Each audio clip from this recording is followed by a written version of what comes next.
여러분, 안녕하세요. 혹시 밥 먹자마자, 심지어는 먹는 도중에 화장실 가고 싶다는 신호, 받아보신 적 있으신가요?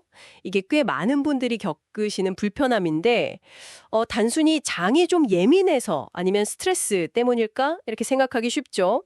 오늘은 백록담 한의원의 최현승 원장님께서 쓰신 글을 바탕으로요. 이게 어쩌면 그 장 자체 문제라기보다는 위장에서 시작된 어떤 압력 문제일 수 있다는 상당히 흥미로운 관점을 좀 깊이 파헤쳐 보려고 합니다. 그러니까 원장님 글의 핵심은 이게 장이 민감해서라기보다는 위장에 음식이 딱 들어오면서 생긴 그 압력 있잖아요. 그게 장 전체 시스템, 그러니까 그 흐름에 영향을 미치는 문제일 수 있다. 이런 거죠. 네, 바로 그겁니다. 많은 분들이 위, 소장, 대장을 약간 따로따로 생각하시는데 사실 우리 소화기관은 그냥 하나의 긴 관, 파이프 같은 거예요. 네, 다 연결되어 있죠. 그래서 연동운동이라는 걸 하잖아요.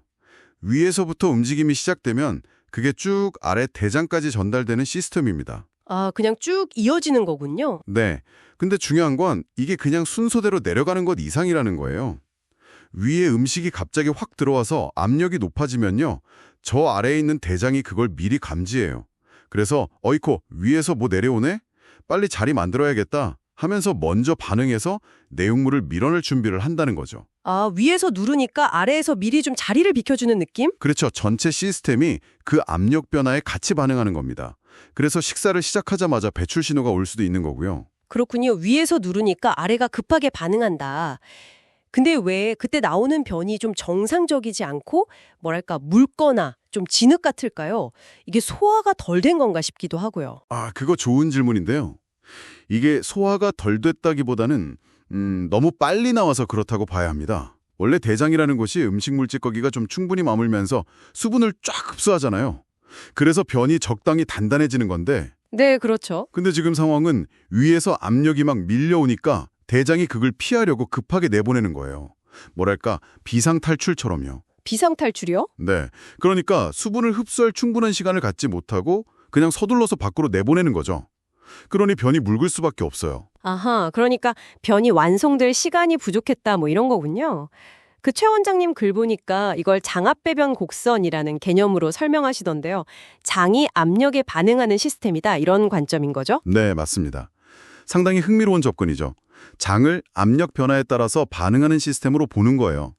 정상적인 장이라면 압력이 어느 정도 이상 올라가야 이제 내보내야겠다 하고 신호를 보내거든요. 네. 근데 장이 좀 과민하거나 아니면 위 기능 자체가 약해서 음식물이 주는 압력을 잘 못 버티는 경우가 있어요.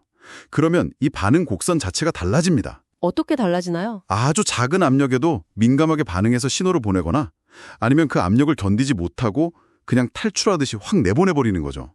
실제로 어떤 환자분은 밥 먹으면 꼭 위에서 누가 꼭 누르는 느낌이 들고 바로 신호가 와요. 이렇게 표현하시더라고요. 이게 딱 그 압력을 몸이 느끼고 반응하는 거죠. 아, 그 누르는 느낌이 압력이군요. 그렇죠.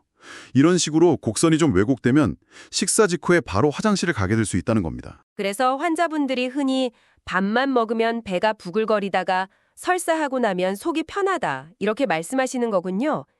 이게 결국 몸이 스스로 그 불편한 압력을 피하는 방법을 찾은 셈이네요. 근데 이게 근본적인 해결책은 아니라는 말씀이시고요. 정확합니다. 그 순간의 불편함, 그 압력은 피했지만 원인이 해결된 건 아니죠. 한의학적으로는 이걸 단순히 설사 문제로만 보지 않아요. 소화관 전체의 승강, 흐름, 그러니까 음식을 받아들이고 아래로 내려보내는 그 정상적인 상하 리듬이 깨진 상태로 봅니다. 승강 흐름이요? 네, 쉽게 말하면 위에서부터 아래로 음식을 부드럽게 착착 내려보내는 정상 리듬이 있는데 위가 그 압력을 못 버티면 이 리듬이 깨져버려요. 그래서 아래쪽, 즉 장에서 갑자기 급발진하듯이 확 밀어내는 현상이 생긴다고 보는 거죠. 아, 리듬이 깨져서 급발진한다.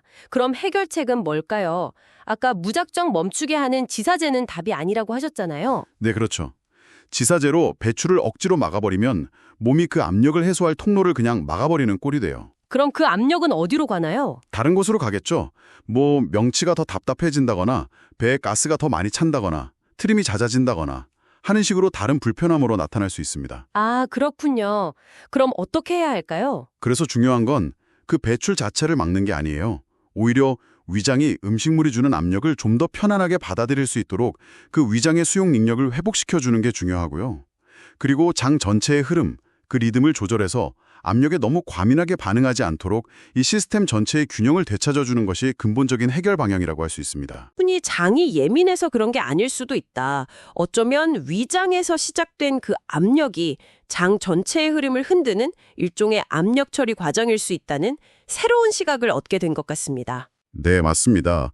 핵심은 장의 반응 자체를 억지로 누르려고 하기보다는 우리 몸이 왜 그 압력을 견디지 못할까? 왜 이렇게 서둘러서 배출해야만 하는 걸까? 그 원인에 좀 더 집중해 보는 것입니다. 어쩌면 이 빠른 신호는 단순히 불편한 증상이 아니라 우리 소화 시스템 전체의 균형 상태에 대한 어떤 메시지일 수도 있고요. 여러분 몸이 보내는 또 다른 중요한 신호일 수도 있습니다.